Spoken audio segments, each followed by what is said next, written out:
Baik, pemirsa, kita sudah mendengar bagaimana tadi pernyataan dari pasangan calon nomor urut 1 dan juga ya ini Anies Baswedan dan juga Muhaimin Iskandar, bahwa ini ada catatan di Mahkamah Konstitusi yang harus dituntaskan untuk perbaikan demokrasi. Tadi seperti yang disampaikan oleh Anies Baswedan di depan pers.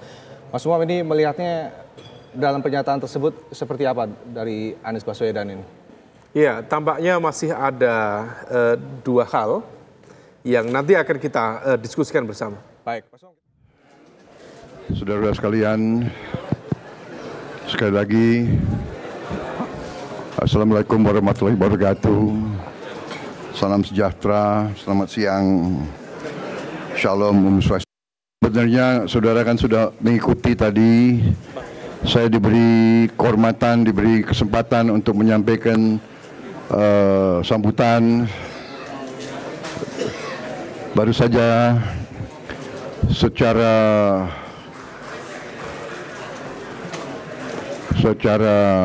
final kita telah diberi ketetapan KPU sehingga proses pemilihan umum bisa dikatakan sudah rampung pada hari ini. Tadi saya sampaikan bahwa proses ini panjang, proses ini rumit, proses ini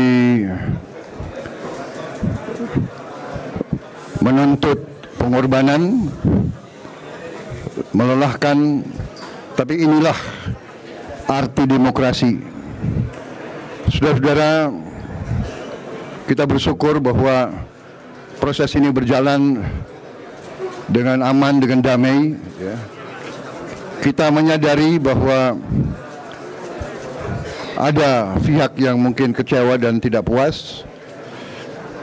Kita perlu mawas diri, kita perlu terus-menerus koreksi diri kita. Kita perlu diskusi di antara semua pimpinan masyarakat, pimpinan politik untuk mencari perbaikan-perbaikan sistem. Tetapi intinya, bangsa Indonesia sebagai bangsa yang keempat terbesar di dunia dan diakui sebagai demokrasi ketiga terbesar di dunia, sekali lagi kita buktikan kepada dunia kita mampu melaksanakan suatu proses, peralihan kekuasaan politik secara damai. Ini tidak ringan. Kita tidak boleh menganggap ini sesuatu yang dengan sendirinya bisa datang. Ini membutuhkan upaya kenegarawanan, leadership dari semua tokoh-tokoh politik dari berbagai partai.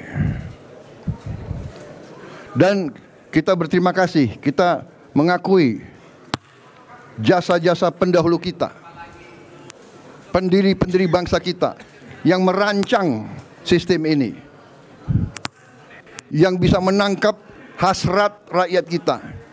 Rakyat kita ingin kedaulatan ada di tangan rakyat. Bangsa kita sudah mulai, menurut saya, matang. Kita mendirikan negara ini, dianggap bahwa kita ini nekat. Bagaimana bisa bangsa sebesar ini, sebesar Eropa, konon kabarnya terdiri dari ratusan kelompok etnis, ratusan suku, berbagai banyak bahasa daerah, adat istiadat yang berbeda-beda, agama-agama yang besar, kepercayaan-kepercayaan yang banyak. Tapi kita bisa bersatu. Dan kita terus-menerus diintervensi, kita terus-menerus diganggu. Dari sebelum kita menerima kedaulatan akibat perang kemerdekaan yang panjang, terus kita diganggu. Tapi alhamdulillah kita utuh sampai sekarang. Banyak tantangan yang kita hadapi. Dan untuk itu saya setelah pelajari dengan seksama kondisi geopolitik dunia, kondisi geoekonomi dunia, bahwa bumi kita sudah dengan teknologi dan dengan kemajuan sains dan kemajuan perkembangan demografi dunia, kita telah menjadi lebih kecil. Kejadian di Ukraina berpengaruh kepada kita. Kejadian di Gaza berpengaruh kepada kita. Kita tidak boleh buta terhadap perkembangan. Di mana-mana terjadi perang. Bahkan banyak perang saudara. Kita bersyukur dengan kearifan pimpinan-pimpinan politik kita, kearifan tokoh-tokoh masyarakat kita, tokoh-tokoh agama kita, kita bersyukur kita masih utuh dan kita bisa menyelenggarakan negara kita dengan baik dan damai. Intinya saya kira demikian. Ya, kita bersyukur dan saya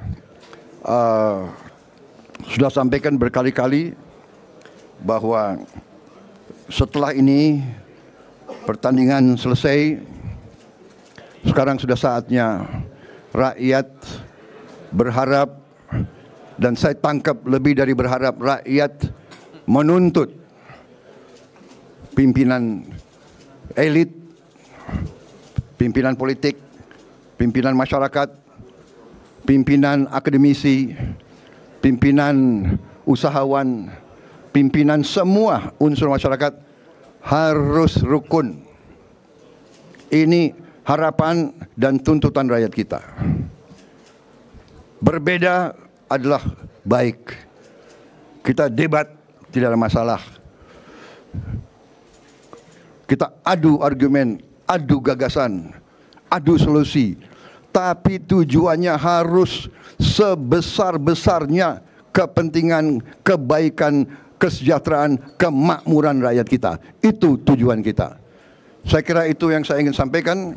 Terima kasih media, terima kasih pers, saudara, bagian yang sangat penting dari demokrasi. Saudara melihat kita, memantau kita, ya.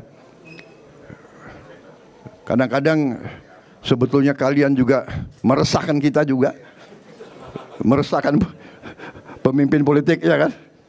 Tapi saya bisa merasakan kalian dengan susah payah nungguin, ya kan? Jadi saya sekali lagi berterima kasih, saudara, bagian penting dari demokrasi. Dengan pers, dengan kamera yang banyak, dengan gadget yang banyak, pemimpin-pemimpin politik dan pejabat-pejabat pemerintah mudah-mudahan tidak berani melakukan hal-hal yang tidak baik. Saya kira itu tujuan kita mulia. Kita harus menjaga keutuhan bangsa, menjaga kekayaan negara, mengolah kekayaan negara untuk sebesar-besarnya dirasakan oleh rakyat, menghilangkan kemiskinan, menghilangkan kelaparan, menciptakan lapangan kerja yang baik, dan memberantas korupsi. Korupsi yang sangat membahayakan bangsa dan negara. Dari semua pengalaman negara-negara di dunia, korupsilah yang membawa kemiskinan. Korupsilah yang membawa negara hancur dan gagal. Kami bertekad semua untuk mulai ke depan yang terbaik. Saya akan mengajak semua kekuatan berbuat bersatu untuk bangsa. Tinggalkan perasaan-perasaan, tinggalkan sakit hati, tinggalkan tersinggung-tersinggungan. Tidak ada artinya hati tersinggung, hati sakit. Tidak ada artinya dibandingkan harapan dan tuntutan rakyat kita. Saudara-saudara sekalian, mungkin saya pernah bikin salah sama kawan-kawan, saya manusia, mungkin saya telah, ya kan, berkata yang kurang baik, sudah, saya minta maaf, mari kita cari yang terbaik di antara kita. Karena itu saudara lihat, ya kan, saya juga tadi berterima kasih sama saudara Anies, Pak Muhaimin, walaupun di debat lumayan juga kerasnya, ya kan, tapi itu bagian dari demokrasi. Ya. Kalau kita nggak kuat diserang, dikritik, bahkan dihujat, ya jangan mau jadi pemimpin politik, ya kan. Duduk di rumah aja, nonton TV, ya kan. Jangan berdiri di depan kamera. Saya kira itu dari saya, ya. Terima kasih, ya. Nggak usah banyak bertanya, ya. Ya udah jelas ya, ya, ya. Merdeka! Merdeka!